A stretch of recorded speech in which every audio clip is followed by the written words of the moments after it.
SHM में तो जितने भी हमारे ऑसिलेटिंग सिस्टम मिलेंगे, जितने भी हमारे ऑसिलेटिंग सिस्टम मिलेंगे वो दो कैटेगरी में होंगे। एक जो होगा जिसको हम बोलेंगे linear SHM. Linear SHM, linear SHM का मतलब है पार्टिकल का जो है वो स्ट्रेट लाइन में मोशन होगा, स्ट्रेट लाइन, तो हो जाएगा लीनियर एसएचएम। लीनियर एसएचएम जैसे एग्जांपल के लिए अपना spring block system, spring block system है तो इसका जो मोशन है वो हो जाएगा लीनियर एसएचएम। लीनियर एसएचएम के बाद दूसरी कैटेगरी होती है अपनी angular SHM. Angular SHM. Angular SHM में ये जो है डिस्प्लेसमेंट होगा, जैसे फॉर एग्जांपल अपना एक एंगुलर एसएचएम में सिंपल पेंडुलम, सिंपल पेंडुलम। तो लीनियर एसएचएम में जो फोर्स होता है that force is directly proportional to F is equal to minus के एक्स है। Force is equal to directly proportional to linear displacement. और यहाँ पे क्या है कि एंगुलर में वो चीज torque is equal to minus of K theta. जो एंगुलर है मतलब वो रोटेट कर रहा है किसी पॉइंट के अबाउट, तो उसमें क्या होगा, रिस्टोरिंग फोर्स है ट्रांसलेशन में, रोटेशन में क्या है, रिस्टोरिंग टॉर्क है, रिस्टोरिंग टॉर्क है। तो ये दो ब्रॉड कैटेगरी जिसको हमें पढ़ना है, और इसके जो है एंगुलर फ्रीक्वेंसी को फाइंड करना है, एंगुलर फ्रीक्वेंसी या टाइम पीरियड। तो मैं लीनियर एसएचएम के लिए स्टेप्स लिखूंगा, सेम स्टेप्स जो है एंगुलर के लिए भी अप्लाई होगा कि how to find omega, how to find angular frequency of any system.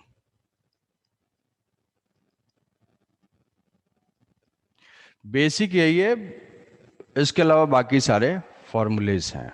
Basic यही है, हमेशा हम अप्लाई कर सकते हैं कहीं पे भी इसको। तो सबसे पहला स्टेप होगा इसमें कि एंगुलर फ्रीक्वेंसी हमें फाइंड करना है। फर्स्ट स्टेप है लोकेट इक्विलिब्रियम।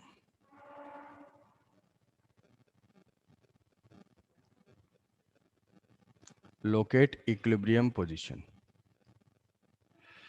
पहले हमेशा इक्विलिब्रियम पोजीशन लोकेट करना है। जैसे मान लो स्प्रिंग हॉरिजॉन्टल में है तो स्प्रिंग हॉरिजॉन्टल में है तो स्प्रिंग की नेचुरल लेंथ है, स्प्रिंग वर्टिकल में है तो स्प्रिंग का कुछ इक्विलिब्रियम पोजीशन है, सिंपल पेंडुलम अगर ऑसिलेट कर रहा है तो उसकी कुछ पोजीशन है। तो पहला स्टेप है इक्विलिब्रियम पोजीशन लोकेट करना है, पहला स्टेप। दूसरा स्टेप होगा कि displace x from equilibrium position, displace x, displace x, या फिर हम ऐसा बोल सकते हैं कि लीनियर डिस्प्लेसमेंट और एंगुलर डिस्प्लेसमेंट दोनों के लिए, कि इक्विलिब्रियम के बाद लिख लेना उसमें डिस्प्लेस कर देना है, displace X and draw the free body diagram and draw FBD. उसके बाद net force right down net force और net torque in the direction of displacement, in the direction of x और थीटा। कि अगर linear के लिए देखेंगे तो x, क्योंकि ये तो डिस्प्लेसमेंट है ना, डिस्प्लेसमेंट की एक डायरेक्शन होगी पॉजिटिव या नेगेटिव, तो जिस डायरेक्शन में डिस्प्लेसमेंट है सेम डायरेक्शन में नेट फोर्स लिखना है, नेट फोर्स कितना है। एंड उसके बाद क्या करेंगे, कंपेयर कर लेंगे, compare a is equal to minus omega square X से, और alpha is equal to minus omega square theta से। कि नेट फोर्स का इक्वेशन लिखेंगे तो net force is equal to mass into acceleration, वहां से एक्सेलेरेशन का जो फॉर्मेट आएगा उसको यहाँ से कंपेयर कर लेंगे एसएचएम के स्टैंडर्ड इक्वेशन से। एसएचएम के स्टैंडर्ड इक्वेशन से तो हमें पता चल जाएगा कि उस सिस्टम का ओमेगा क्या है। अब इसको अप्लाई करते हैं, ये तो है बेसिक फंडामेंटल स्टेप जो कि हमेशा अप्लाई होगा। इसको अप्लाई करते हैं स्प्रिंग ब्लॉक सिस्टम में। स्प्रिंग ब्लॉक सिस्टम में तो पहला अपना स्प्रिंग ब्लॉक सिस्टम है। स्प्रिंग ब्लॉक सिस्टम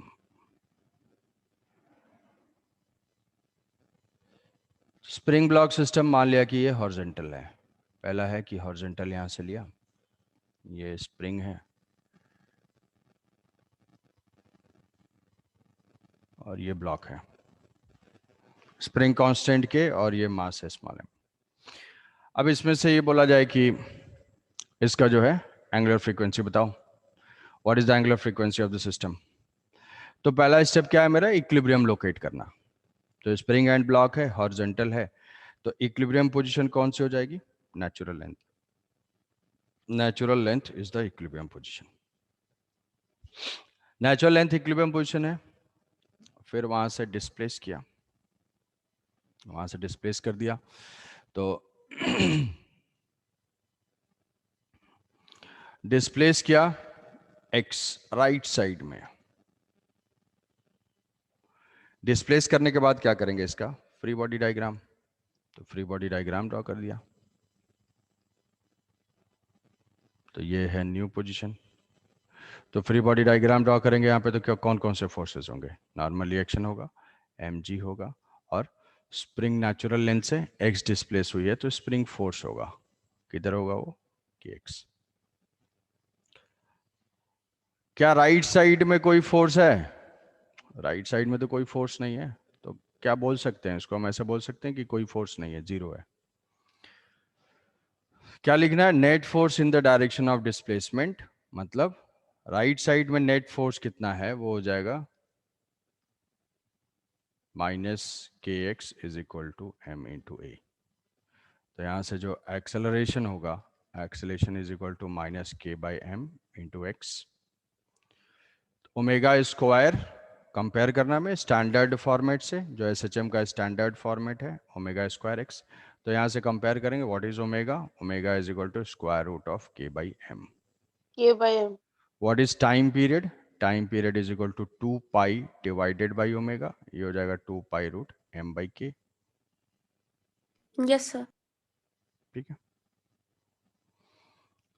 तो यहाँ पे अपने आप माइनस भी आ जाएगा, सब कुछ आ जाएगा, ओमेगा इज इक्वल टू के बाई एम। तो स्प्रिंग ब्लॉक सिस्टम की जो एंगुलर फ्रीक्वेंसी होगी, that depends on spring constant and mass. Time period अगर m बाई के, टाइम पीरियड जो है 2 पाई रूट एम बाई के, ज़्यादा मास होगा तो टाइम पीरियड इंक्रीज हो जाएगा, लाइट होगा मास तो टाइम पीरियड डिक्रीज हो जाएगा। तो ये था इस पे बेसिक स्टेप, समझ गए। हालांकि क्वेश्चन सिंपल था, बट यस इस स्टेप्स जो हैं वो एप्लीकेशन के पॉइंट ऑफ व्यू से, अब मान लो इसको फर्दर हम इंक्रीज करते हैं, और कि इस पे फोर्स हम इंक्रीज अप्लाई करते हैं कि external force, external force next case है स्प्रिंग ब्लॉक सिस्टम ही है, और इस पे एक external force F naught applied है, external force F naught applied है। मास m है and force F naught applied है इस पे स्प्रिंग कांस्टेंट के। अब हमने स्प्रिंग ब्लॉक सिस्टम पे एक फोर्स अप्लाई कर दिया और पूछा कि what is the angular frequency of the system, increase decrease remain same. क्या लग रहा है, कुछ सोच के बताओ, तुक्का मारो। एक फोर्स अप्लाई कर देंगे तो उसके टाइम पीरियड के ऊपर क्या इफेक्ट होगा, टाइम पीरियड इंक्रीज डिक्रीज और रिमेन सेम।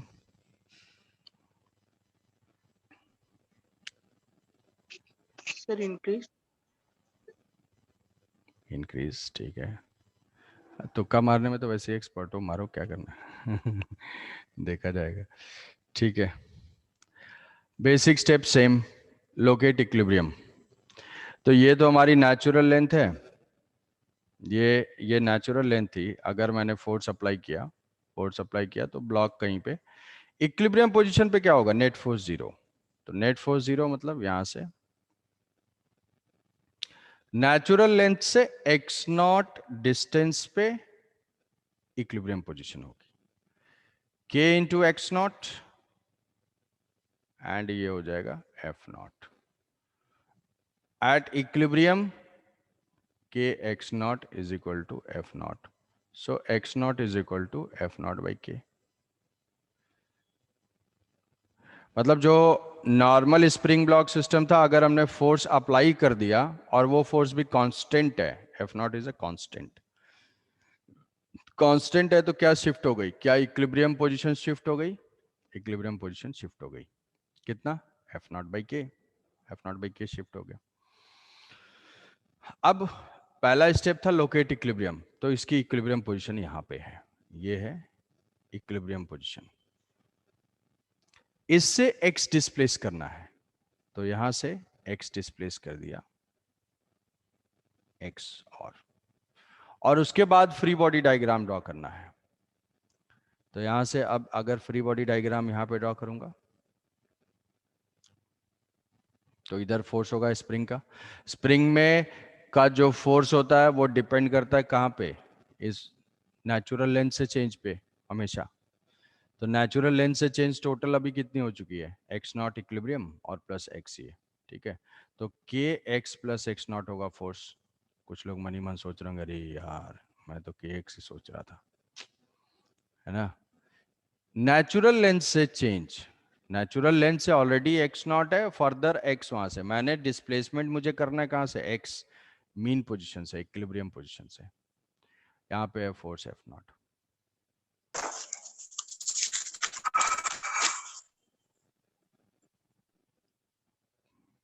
क्या हो गया अचानक से आवाज, ये k x naught plus x plus x naught और यहाँ से एफ नॉट।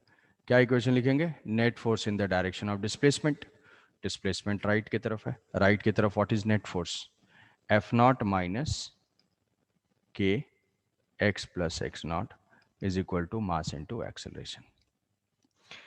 इक्विलिब्रियम कंडीशन से हमारे पास एक इक्वेशन है कि F naught and k x naught are equal, तो ये k x not cancel out हो जाएगा, यह आ जाएगा माइनस के x is equal to m a और a is equal to minus के बाई एम इंटू एक्स।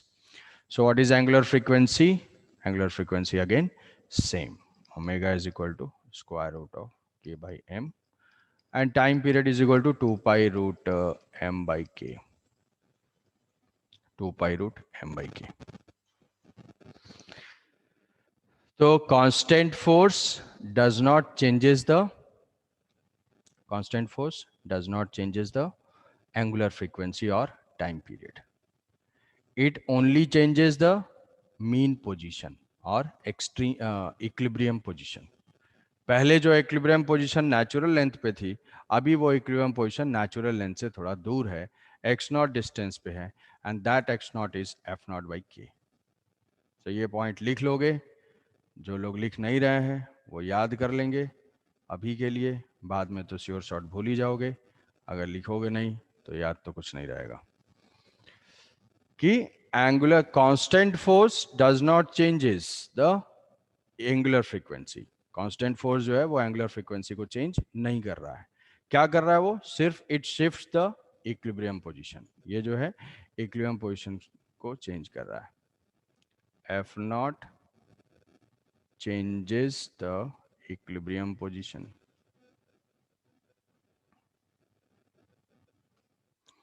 तो यहाँ पे मैंने सुंदर हैंड राइटिंग में लिख दिया F not changes the equilibrium position. तो ये बात समझ में आ गई, कुछ भी इफेक्ट नहीं हुआ, कोई const. Angular frequency spring block system की ऑलवेज रूट के बाई एम रहेगी, चाहे कुछ भी हो, कुछ भी मतलब इस सिचुएशन में अगर मान लो मैं स्प्रिंग ब्लॉक सिस्टम को वर्टिकल कर देता हूं, वर्टिकल कर दिया, तो क्या यहां पे वो एफ नॉट एम जी है,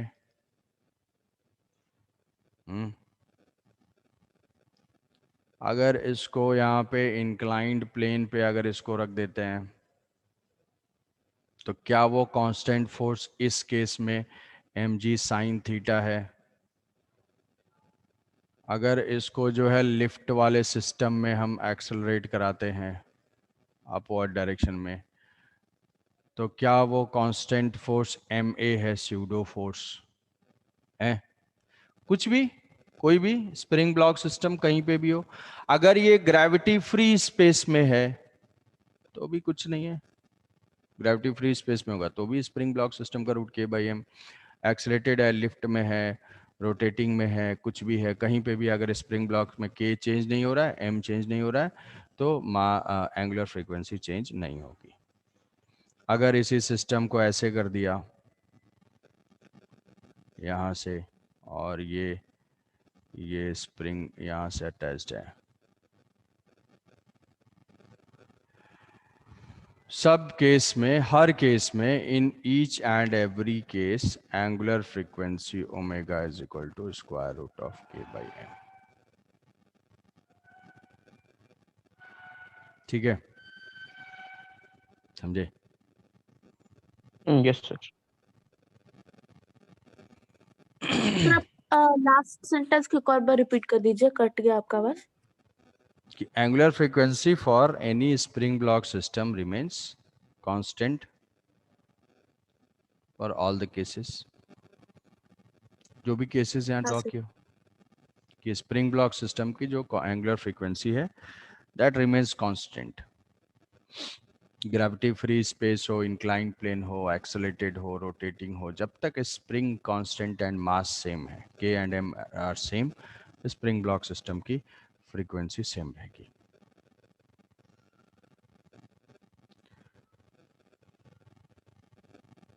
अब अब ये तो एक सिंगल स्प्रिंग और सिंगल ब्लॉक था। इसके बाद हम नेक्स्ट दूसरे पे जाएंगे, सिंपल पेंडुलम। सिंपल, बोलो। सर वेरिएबल फोर्स के लिए क्या होगा? वेरिएबल फोर्स के लिए फिर लिखना पड़ेगा ऐसे ही, कांस्टेंट नहीं होगा। ठीक है,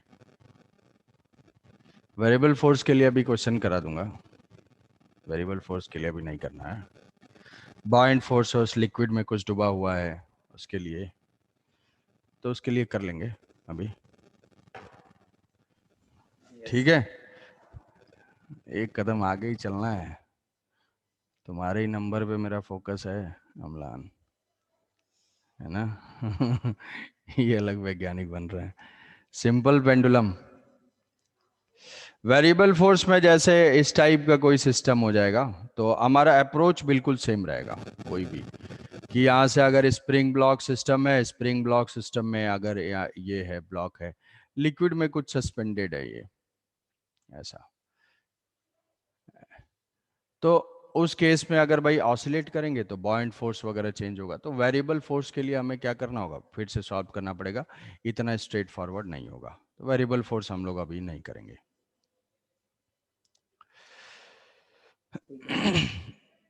नेक्स्ट है simple pendulum. Simple pendulum, simple pendulum, simple pendulum बहुत ही सिंपल है, वो यहाँ पे है, इस पॉइंट से सस्पेंडेड है,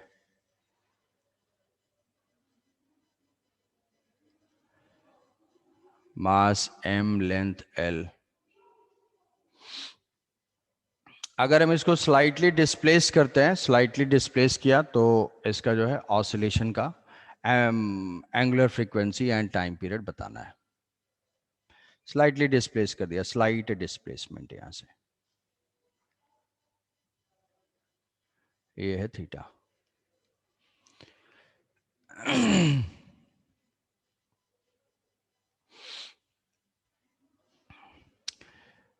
इसमें पहला स्टेप ये भी है, ये किस टाइप का है, ये भाई एंगुलर एसएचएम है, एंगुलर एसएचएम में, एंगुलर एसएचएम है तो एंगुलर एसएचएम में हम क्या करेंगे, टॉर्क देखेंगे, टॉर्क। तो इसमें अगर स्लाइटली इक्विलिब्रियम पोजीशन कौन सी है, इक्विलिब्रियम पोजीशन जहां पे नेट टॉर्क जीरो है।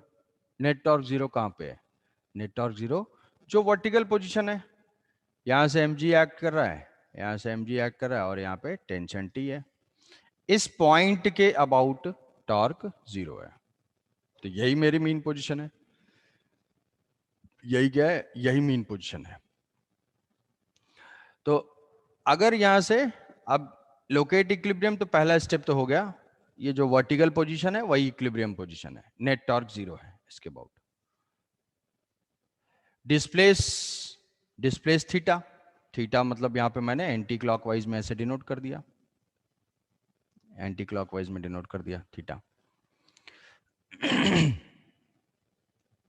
डिस्प्लेस करने के बाद यहाँ पे इस पे जो है फाइंड करना है टॉर्क, तो find the torque in the direction of displacement, mg and tension. कौन बताएगा टॉर्क कितना होगा, नेट टॉर्क? कोई बताए?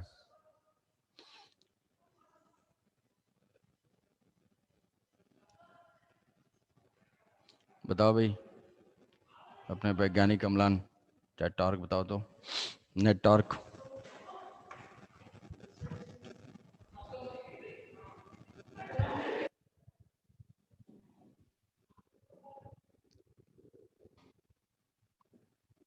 कोई भी बताओ।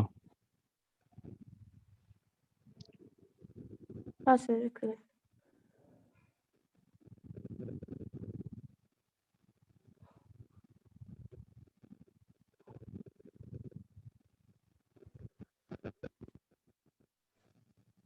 Sir mg sin theta into l। mg sine theta into L, हाँ ठीक, बिल्कुल सही।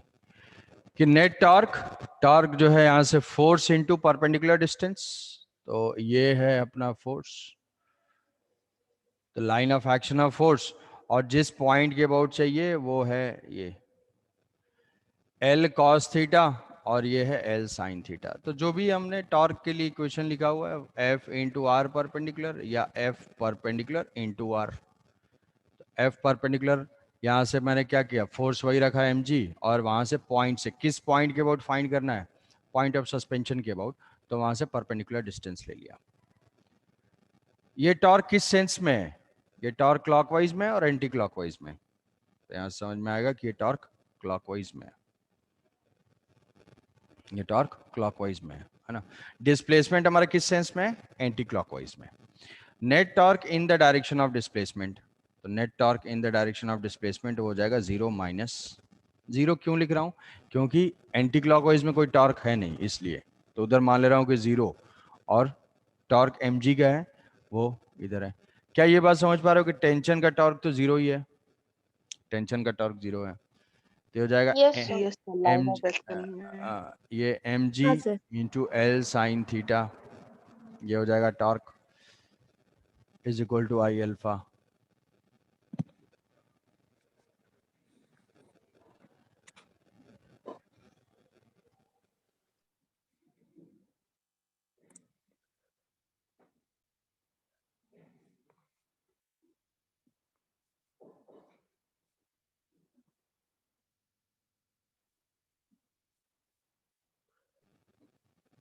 Torque is equal to I alpha. इस पार्टिकल का मोमेंट ऑफ इनर्शिया क्या होगा, I, moment of inertia particle है इस पॉइंट के अबाउट ml स्क्वायर हो जाएगा, तो ये हो जाएगा, ML square। तो यस सर। ये ml स्क्वायर इंटू अल्फा, ये हो जाएगा अल्फा।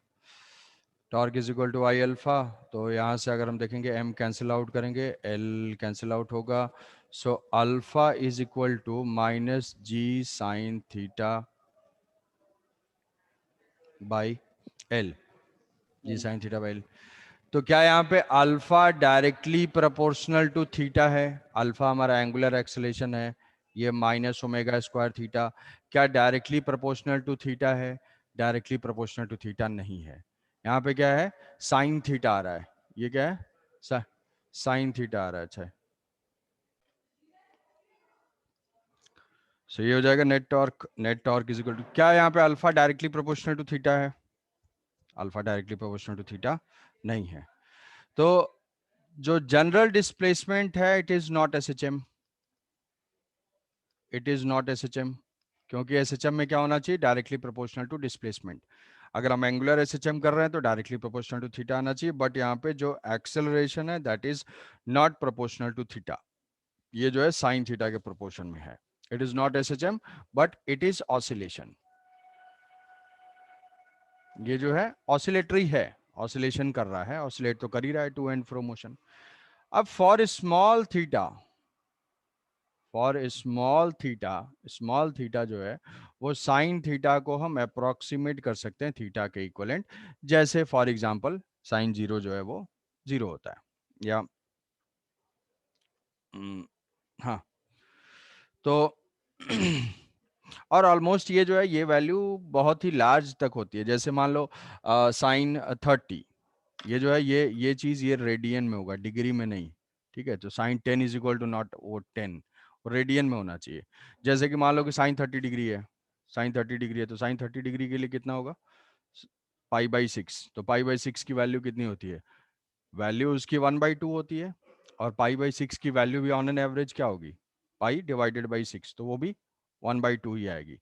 तो आइडियली ये 10 डिग्री तक ये अप्रोक्सीमेशन हमारा वैलिड होता है, उसके बाद भी कुछ अप्लाई हो जाएगा, बट आइडियली 10 डिग्री तक। तो यहाँ से अगर हम इसको अल्फा को लिखेंगे, अल्फा इज इक्वल टू तो माइनस, मतलब वो 10 डिग्री के अंदर आइडियली उसको एसएचएम बोल सकते हैं। हाँ स्मॉल डिस्प्लेसमेंट। अगर कोई बोलेगा कि simple pendulum is displace 60 degree and then released, then oscillation of simple pendulum is not SHM. But अगर कोई बोलेगा 10 डिग्री डिस्प्लेस हुआ, 2 डिग्री डिस्प्लेस हुआ, 5 डिग्री डिस्प्लेस हुआ, तो उस केस में उसका जो ऑसिलेशन है दैट इज एसएचएम,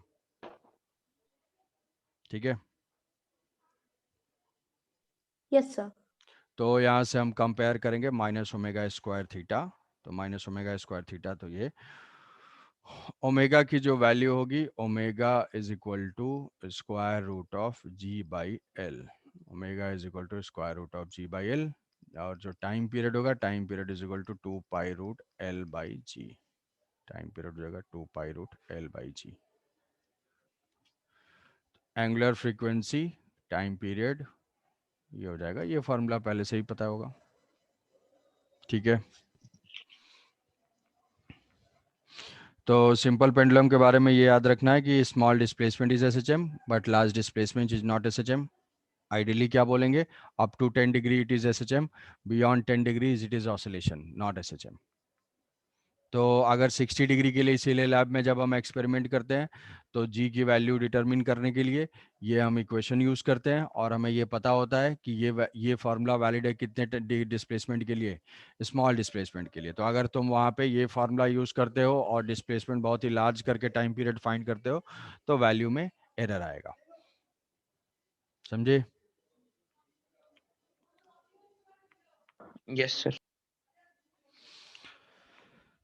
तो ये हो गए अपने दो सिस्टम हो गए, दो सिस्टम हो गए, एक सिंपल पेंडुलम हुआ, एक स्प्रिंग ब्लॉक सिस्टम हुआ, उसके बाद है अपना कंपाउंड पेंडुलम, कंपाउंड पेंडुलम।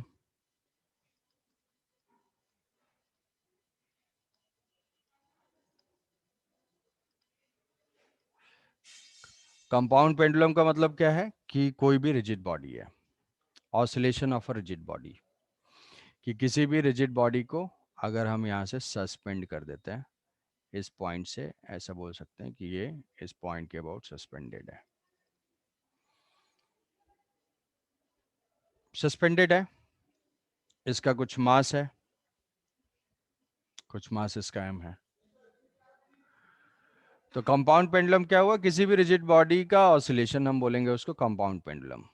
अब कोई रॉड सस्पेंड कर दे, कोई डिस्क सस्पेंड करे, स्फीयर है, ट्रायंगल है, जो भी है, कोई भी रिजिड बॉडी तो इसका सेंटर ऑफ मास कहीं पे होगा, ये जो है centre of mass, centre of mass की लोकेशन है ये हो जाएगा centre of mass. Centre of मास पे क्या एक्ट करेगा, सेंटर ऑफ मास पे एक्ट करेगा mg, वर्टिकली डाउनवर्ड डायरेक्शन में। ये है point of suspension and centre of mass की डिस्टेंस, distance of point of suspension and centre of mass. Equilibrium के बाद स्लाइटली डिस्प्लेस कर दिया थीटा, स्लाइटली डिस्प्लेस करेंगे तो भी क्या होगा, यहाँ पे फिर से वही mg ऐड करेगा। और ये L क्या है, L is the distance between point of suspension and centre of मास। तब कोई पूछता है कि यार ये बता दो इसमें नेट टॉर्क कितना है, नेट टॉर्क, तो क्या ये सिंपल पेंडुलम जैसा ही है? बिल्कुल सिंपल पेंडुलम ही है, mgl sin थीटा, यही होगा Yes, sir. कि net Yes, sir. Torque in the direction of displacement, displacement के डायरेक्शन में नेट टॉर्क कितना है, तो that is net torque is equal to in the direction of displacement, anti clockwise में कोई टॉर्क नहीं है, mg का ही टॉर्क है और वो हो जाएगा mgl sin थीटा, माइनस क्यों है? माइनस क्योंकि ये टॉर्क क्लॉकवाइज सेंस में है। अब यहां से torque is equal to I alpha, torque is equal to I alpha, so I alpha is equal to minus mgl sin theta, alpha is equal to minus mgl divided by I into sine theta. क्या यहाँ पे alpha directly proportional to theta है? Alpha directly proportional to theta नहीं है, मतलब it is not SHM, it is not SHM, ये जो है SHM नहीं है, ये क्या है? It is oscillation. SHM क्या है? ऑसिलेशन का एक स्पेशल केस है। SHM क्या है? ऑसिलेशन का एक स्पेशल केस है, तो ये तो SHM नहीं है। For small theta, for small displacement, small displacement के लिए